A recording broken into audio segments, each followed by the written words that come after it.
నమస్తే సార్. నమస్తే. ఈ మధ్య కాలంలో పిల్లలకి స్కూలుకి పంపించాలి, వాళ్ళని చదివించాలి అంటే చాలా కష్టంగా ఫీల్ అవుతున్నారు పేరెంట్స్.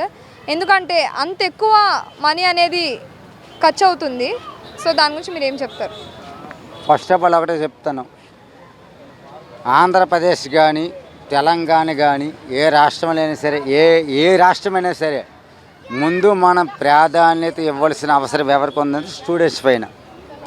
దాంట్లో స్టూడెంట్స్ అనేది పెద్దోళ్ళు ఉన్నారు, చిన్నోళ్ళు ఉన్నారు, పేద కుటుంబాలు ఉన్నారు, పెద్ద కుటుంబాలు ఉన్నారు. కాబట్టి ప్రభుత్వానికి నా విన్నపం ఏంటంటే ఖచ్చితంగా నిజంగా ఈ రోజున తెలంగాణ ప్రభుత్వంకైనా సరే ఆంధ్రప్రదేశ్ ప్రభుత్వంకైనా సరే పేద విద్యార్థులు కూడా చదువుకోవాలి. కాబట్టి ఫీజులు చాలా తగ్గించుతూ పేద కుటుంబాలను పిల్లలకు కూడా చదివిస్తూ మీరు ముందుకు తీసుకెళ్ళిన నాయకత్వమే ప్రభుత్వం ఉందని నా ఉద్దేశం. ఎందుకంటానంటే కనుక నాకు 10 కోట్లు ఉంది, 10 కోట్లలో 50 లక్షల రూపాయలు ఇచ్చి కూడా నేను చదివించగలను ఉదాహరణకి. కానీ పేద కుటుంబాలు ఎలా చదివిస్తారు? కాబట్టి ప్రభుత్వాన్ని ఇక్కడ రేవంత్ రెడ్డి గారి లేదంటే అక్కడ చంద్రబాబు నాయుడు గారి లేదంటే ఏ ప్రభుత్వానికి ఏ రాష్ట్ర ప్రభుత్వానికైనా సరే విన్నపం ఏంటంటే కనుక ఖచ్చితంగా సార్ మీరందరూ కూడా ముఖ్యమంత్రులుగా ఉన్నారు కాబట్టి దయచేసి ప్రజల పట్ల పేద ప్రజల పట్ల మీరు అభిమానంతో కూడా దయచేసి విన్నపం చేస్తాము. పేద కుటుంబాల విద్యార్థులకు కూడా మీరు ఫీజులు తగ్గిస్తూ డబ్బులు తగ్గిస్తూ వాళ్ళందరినీ కూడా చదివించాలని మా విన్నపం. ఎందుకంటే కనుక ఈ రోజున నేను ఈ రోజున ఒక 50,000 తెచ్చుకుంటా, ఎంతవరకైనా చదివించుకోగలను. మరి 10,000 కూడా తెచ్చుకోలేని పరిస్థితులు చాలామందికి ఉన్నాయి పేదవాళ్ళకి. కాబట్టి ప్రభుత్వానికి నా విన్నపం ఏంటంటే పేద కుటుంబాల్లో చాలామంది స్టూడెంట్స్లు ఉన్నారు, నెంబర్ 1 స్టూడెంట్స్లో. వాళ్ళకు కూడా ముందుకెళ్ళే పరిస్థితుల్లోకి తీసుకెళ్ళాలని ప్రభుత్వానికి విన్నపం చేస్తుండా. అదే కాకుండా దయచేసి రిక్వెస్టు, చాలామంది పేద కుటుంబాలు ఈ రోజున చదువులు కూడా ఆపేయడం జరుగుతుంది. అది మన ప్రభుత్వం వైఫల్యం వల్ల. ఏ ప్రభుత్వాన్ని కావచ్చు, దయచేసి ప్రభుత్వానికి నాదే ఒక విన్నపము, నా నమస్కారములు తెలియజేస్తున్నా. కాబట్టి ప్రతి ఒక్క కుటుంబాల్లో పిల్లలు, పేద కుటుంబాలు కానీ పెద్ద కుటుంబాలు కానీ అందరి కుటుంబాలు కూడా చదువులో మరింత ముందుకెళ్ళే ప్రయత్నం చేయాలని ప్రభుత్వం కోరుతున్నా. అంటే ఒకప్పుడు 10,000 ఉంటే 10th క్లాస్ వరకు చదివించడానికి అయిపోయేది పేరెంట్స్కి. కానీ ఇప్పుడు లక్షల్లో అవుతున్నాయి. సో దాని గురించి ఏం చెప్తారు? అదే నాకు చెప్తున్నా, నేను పేద కస్టమర్, నేను ఒక పేద కస్టమర్. ఈరోజు విజయవాడలో మా అబ్బాయి చదువుతాను బీటెక్. ఈ రోజున నేను ఎంత తిప్పలు పడతాననే విషయము ప్రభుత్వానికి తెలియదు. కాబట్టి డబ్బులు ఉన్న వాళ్ళు అందరూ చదివిస్తారు.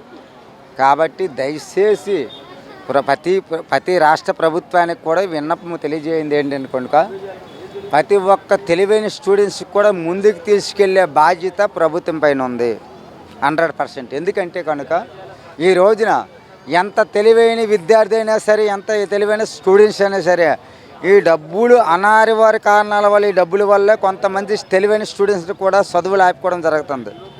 ముఖ్యంగా చెప్పాలనుకుంటే కనుక నెంబర్ 1 స్టూడెంట్స్లో మన రాష్ట్రానికి మీరు చదివిస్తే కనుక, ప్రభుత్వాలు చదివిస్తే కనుక రాష్ట్రానికి ఉపయోగించే మనుషులుగా తయారవుతారని నా ఉద్దేశం. ఎందుకంటే స్టూడెంట్స్ వల్లే ఉంది అంతా.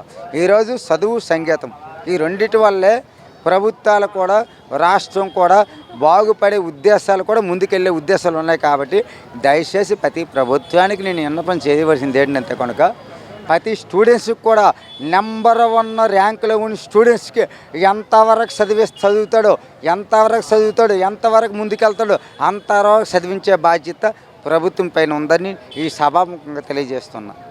అంటే ఇప్పుడు చాలామంది చిన్నపిల్లలకి చదువుకోవాలనిపిస్తుంది, పేరెంట్స్ దగ్గర అంత స్తోమత ఉండదు.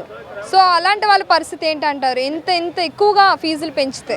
అదే నేను చెప్తాను కదా, పెద్దలు చదివిస్తారు, మీరు ఎన్ని క్వశ్చన్కి పేదలు చదివించలేరు. కాబట్టి దయచేసి ఫీజు రీఎంబర్స్మెంట్ అలాగే ఉంది, అది పక్కన పెట్టండి. ప్రతి ఒక్క తెలివైన స్టూడెంట్స్కి కూడా మనము ఒక పునాదిగా తీర్చిదిద్దవలసిన బాధ్యత ప్రభుత్వం పైన ఉంది. తెలివైన స్టూడెంట్స్కి, తెలివి తక్కువ స్టూడెంట్స్కి మనం చదివించిన వేస్ట్. కాబట్టి తల్లిదండ్రులు కొంత కృషి చేస్తే కనుక ప్రభుత్వం కూడా కొంత కృషి చేయాలని కూడా నేను ఈ సభాముఖంగా తెలియజేస్తాను. ఎందుకంటే కనుక నిజంగా ఈ రోజులో భారతదేశంలో ఆంధ్రప్రదేశ్లో కానీ తెలంగాణలో కానీ నెంబర్ 1 స్టూడెంట్స్ ఉన్నారు. వాళ్ళు కొంత అనివార్య కారణాల వల్ల తల్లిదండ్రుల పేదరికం వల్ల నెంబర్ 1 తెలివైన స్టూడెంట్స్ని కూడా ఈరోజు చదువు ఆపుకోవాల్సిన పరిస్థితి వస్తుంది.